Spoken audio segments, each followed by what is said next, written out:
And John, I remember when you launched this campaign, you went to a prison to perform, if I'm not mistaken. I went to a prison in like? Austin. I went to a prison in Sacramento. I went to Old Folsom Prison where Johnny Cash performed. And I've also visited other facilities in California. And today, actually, here in D.C., we went to go visit an alternative program for youth who get caught up in the juvenile justice system. And, have you found some solutions to this issue of mass incarceration? Well, I think actually what we saw today was a great thing, because it was saying that we don't need prison as the solution for every problem. So when our young people get in trouble, a lot of times it's nonviolent, a lot of times it's minor fights and things like that. A lot of times they've been sent to the prison system, to the juvenile justice system, and locked up when there are other ways to deal with them, and other ways that are more community-based and more focused on restoring them so that they can come back and live a good life and pursue their dreams. These are kids that are 15, 16 years old. For us to give up on them and throw their lives away at that age is just a travesty. And so we've seen that.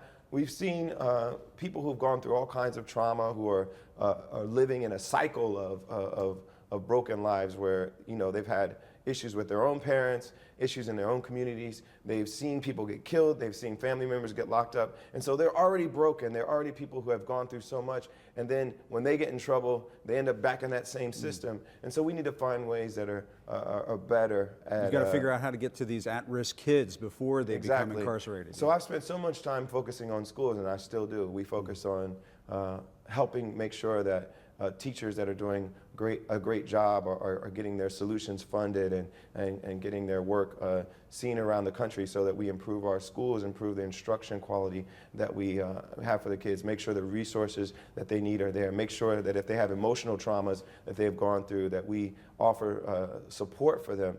But it's also important that for the kids that slip through the cracks, who all these interventions haven't gotten to yet, that we find solutions that aren't always all about locking them up. We've made a decision as a country over the last 40 years that we're going to deal with most problems like poverty, drug dependency, mental health issues by putting people in prison.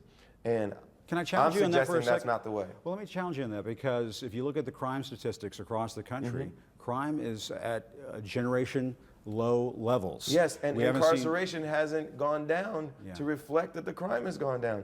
And they recently did a study, because intuitively you might say, well, the reason why the crime went down is because we locked all the bad people up. But a recent study just said that's statistically just not the case. There's a small percentage of it that impacted the crime rate early on, but over the last 10 or 15 years, incarceration hasn't improve the crime rate. I'm going to get in a lot of trouble if I don't ask about your work, because you have a lot of fans, not only at CNN, but around the country, around the world.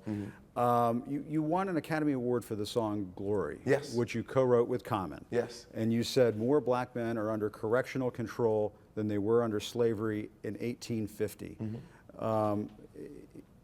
This is personal for you. Well, it's personal for me because I've had family members that have gotten caught up in the system. I've had family friends that I grew up with that have been caught up in the system. People that grew up in my same neighborhood. I could have been one of them.